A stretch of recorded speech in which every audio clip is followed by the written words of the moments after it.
በድል የተንበሸበሸው አውደ ውጊያ የአፋብኃ ምዕራብ አማራ ቀጠና ቴዎድሮስ ዕዝ 105ኛ ኮር 66ኛ ክፍለ ጦር 7ኛ ቀኑን ያስቆጠረው እልህ አስጨራሽ ትንቅንቅ የአብይ አህመድ ቅጥረኛ ሰራዊት በበረሃ አናብስቶቹ የፋኖ ብርቱ ክንድ ተቀጥቅጦ እንደ ቅጠል ረግፏል። ዙ23 ማራኪዎቹ ካላኮርማ ክፍለ ጦር የደፈጣ ጥቃት በመፈጸም ድል ተጎናጸፉ።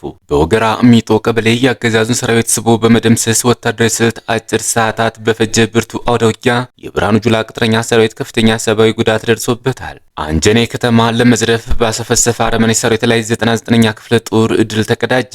ጠላት በተለያዩ ቀጠናዎች በደረሰበት ከባድ ምት በመደናገጥ ከጠርናፊ ቦታ በመጥፋት ፋኖን እየተቀላቀለ ይገኛል። በእነማይ ወረዳ ማህበረ ብርሃን ቀበሌ ቁይ መገንጠያ የሚገኘው የአረመኔው አገዛዝ ሆዳቸው በበለጠባቸው የባዴን አመራሮች ትዕዛዝ የንጹሃን አርሶ አደሮችን ቤት ካምፕ እንዲሆን ትዕዛዝ መስጠታቸውን አረጋግጠናል። ኢትዮጵያ በዘንድሮ የአውሮፓውያኑ ዓመት የዓለም አቀፍ የድንበር የለሽ ጋዜጠኞች ቡድን የዓለም የፕሬስ ነጻነት ምዘና በጣም አሳሳቢ ወደ ተባለው ምደባ ገብታለች። እስከ መጨረሻው ድረስ አብራችሁ ስትቆዩ እነዚህና ሌሎች ያልተሰሙ መረጃዎችን በዝርዝር እናስደምጣችኋለን። የሚዲያችን ተደራሽነት እንዲበዛ ቪዲዮ ላይክ፣ ቻናሉ ሰብስክራይብ እና ሼር እንዲሁም ኮሜንት መስጫ ሳጥን ድል ለአማራ ፋኖ የሚል አሴት እያስቀመጣችሁ አብራችሁን ሁኑ። ነው ወደ መረጃችን ገባን። በድል የተንበሸበሸው አውደ ውጊያ የአፋብኃ ምዕራብ አማራ ቀጠና ቴዎድሮስ ዕዝ 105ኛ ኮር 66ኛ ክፍለ ጦር 7ኛ ቀኑን ያስቆጠረው እልህ አስጨራሽ ትንቅንቅ የአብይ አህመድ ቅጥረኛ ሰራዊት በበረሃ አናብስቶቹ የፋኖ ብርቱ ክንድ ተቀጥቅጦ እንደ ቅጠል ረግፏል። በዛሬው ዕለት ከጧቱ 12 ሰዓት ጀምሮ እስከ ምሽት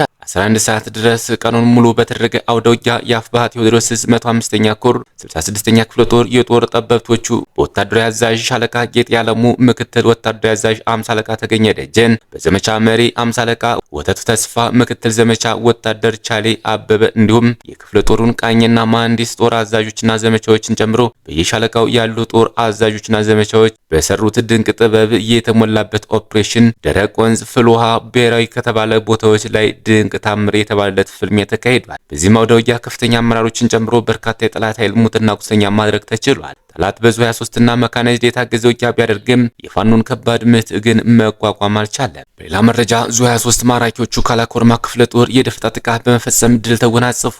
ጠላትን በደፈጣ ጥቃትና በሽምቅ የመምታት እረፍት የመንሳቱና የማማረር ብሎም የማፈረሱ ተጋድሎ ተጠናክሮ የቀጠለ ሲሆን ምስራቅ አማራ ኮር 2 ካላኮርማ ክፍለ ጦር አንደኛ ሻለቃ ቃኝ ወልዲያ ከተማ ዙሪያ ልዩ ስሙ ውድመን የተባለ ቦታ በሁለት ኦራልና በአንድ ፓትሮል ይንቀሳቀስ የነበረ ጠላት ላይ የደፈጣ ጥቃት በመፈጸም ታላቅ ጀብድ ፈጽመው ድል ተጎናጽፈዋል። ፋሽስቱ የብልጽግና አገዛዝ ከዘመቻ አባናደው ማግስት በርካታ እግረኛ ሰራዊት ወደ ቤተ አማራ ያስገባ መሆኑ የሚታወቅ ሲሆን የአራዊ ሰራዊቱን ሚኒሊክ ዕዝ በየቀጠናው እንዲገባ ካደረገው በኋላ በሁሉም ቀጠና ያለ ሰራዊት በደፈጣ ጥቃት ጠላትን እየመታ እረፍት እየነሳና ተረጋግቶ እንዳይቀመጥ ብሎም እየተመረረ እንዲኮበል በማድረግ ማጥቃት ቀርቶ ተረጋግቶ እንዳይከላከል አድርጎታል። ከዚህ ጋር ተያይዞ ሚኒሊክ ዕዝ በቂ ሁለንተናዊ ዝግጅት ማድረጉን ለአዲስ ትልቅ ድል መዘጋጀቱን ያወቀው ጠላት ከተለያዩ አካባቢዎች መካናይዝድና አንዳንድ ንብረቶችን በማሸሽ ላይ ይገኛል። በሌላ ዜና አንጀኔ ከተማ ለመዝረፍ ባሰፈሰፈው አረመኔ ሰራዊት ላይ 99ኛ ክፍለ ጦር ድል ተቀዳጀ።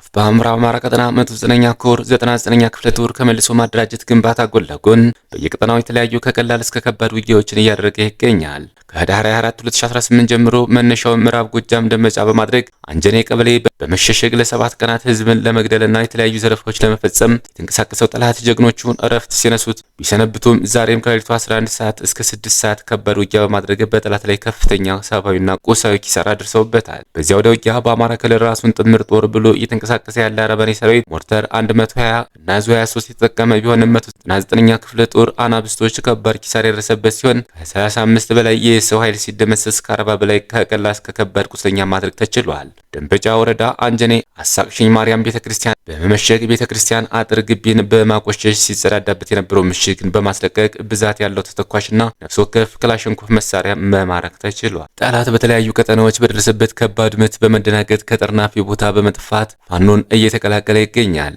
ቴዎድሮስ ዕዝ 201ኛ ኮር 64ኛ ክፍለ ጦር ህዳር 29 2018 ዓ.ም በአገዛዙ አረመኔ ሰራዊት ላይ በወሰደው እርምጃ ድንጋጤ ውስጥ የገቡ የአገዛዙ አባላት ከእነማይ ወረዳ እና ከሸበለ በረንታ ወደሚገኘው ራሱን መከላከያ ብሎ ከሚጠራው 6ኛ ዕዝ 601ኛ ኮር 605ኛ ኮር 14ኛ 52ኛ ክፍለ ጦር 5ኛ ሬጅመንት 2ኛ ሻምበል መርገጅ ከተማ በመክዳት ይበልጣል አዱኛው የሚባል መከላከያ አንድ ኮሪያ ክላሽ 2 ካዝናና ከ120 ጥይት እንዲሁም ከወይራ ቀበሌ ሞላልኝ የሚባል የመከላከያ አባል የነበረ 2 ኮሪያ ክላሽ ከ150 ተተኳሽ በመያዝ አፋብኃ ቴዎድሮስ ዕዝ 201ኛ ኮር 64ኛ ክፍለ ጦር ከነሙሉ ትጥቃቸው ተቀላቅለዋል። በተመሳሳይ እስቴበል አዳሙና ጓደኛው 44ኛ ክፍለ ጦርን አዲስ ቅዳም ከተማ ከሚገኘው ካምፕ በመውጣት 105ኛ ኮር 44ኛ ክፍለ ጦርን ተቀላቅለዋል። ጸረ አማራው ብልጽግና የታጠቀው ሰይፍ የአማራ የሆነን አንገት ሁሉ ለመቅላት ብቻ እንደተዘጋጀ ስረዳ ከመቀደሜ በፊት ቀድመው የነቁ ወንድሞቻችን ፈልጌ ፋኖ ለመሆን መጣው 29/33/2018 ዓ.ም ሌሊት አዲስ ቅዳም ከተማን ከሚገኘው ጥላት ካምፕ ወጥቶ የአፋብኃ ምዕራብ አማራ ቀጠና ቴዎድሮስ ዕዝ 105ኛ ኮር 44ኛ ክፍለ ጦር 10 አለቃ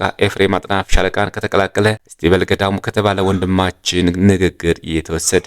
ኢትዮጵያ በዘንድሮ የአውሮፓውያኑ ዓመት የዓለም አቀፍ የድንበር የለሽ ጋዜጠኞች ቡድን የዓለም የፕሬስ ነጻነት ምዘና በጣም አሳሳቢ ወደ ተባለው ምደባ ገባች። በድርጅቱ የፕሬስ ነጻነት ምዘና ኢትዮጵያ ከ100 ከተያዘው ነጥብ 36.92 በማግኘት ከ180 ሀገራት 145ኛ ደረጃ ላይ ተቀምጣለች። አገሪቱ ባለፈው ዓመት በፕሬስ ነጻነት ምዘና 141 ደረጃ ተሰጥቷት የነበረ ሲሆን ከአምናው አንጻር ዘንድሮ በ4 ደረጃዎች ወደ ታች ታንሸራታለች። በዘንድሮ ምዘና ከአምስት አመላካቾች በጸጥታ አመላካች ኢትዮጵያ ያገኘችው ዝቅተኛውን 157ኛ ደረጃ ሲሆን በማህበራዊ አመላካች ደግሞ 146ኛ እንዲሁም በፖለቲካ አመላካች 139ኛ ደረጃ ይዛል። ድርጅቱ ሰሞኑን በወጣው የዘንድሮ የአውሮፓውያኑ ዓመት የዓለም ሀገራት የፕሬስ ምዘና ሪፖርቱ ኢትዮጵያ ባለፉት ዓመታት በፕሬስ ነጻነት ያስገኘቻቸው ምርታዎች ተቀልብሰዋል ብሏል። በመጨረሻም 5ቱ ተጠርጣሪዎች በቁጥጥር ስር በዋሉበት የወንጀል ጉዳይ ጋር በተያያዘ ነው በቁጥጥር ስር እያዋልኩት ሲል ፖሊስ አስታወቀ። የኢትዮጵያ ፌዴራል ፖሊስ አዶናይ ብርሃን ኃይለ ሚካኤል የተባለ ተጠርጣሪን በቁጥጥር ስር አውሎ ምርመራ እያጣራ መሆኑን ገልጿል።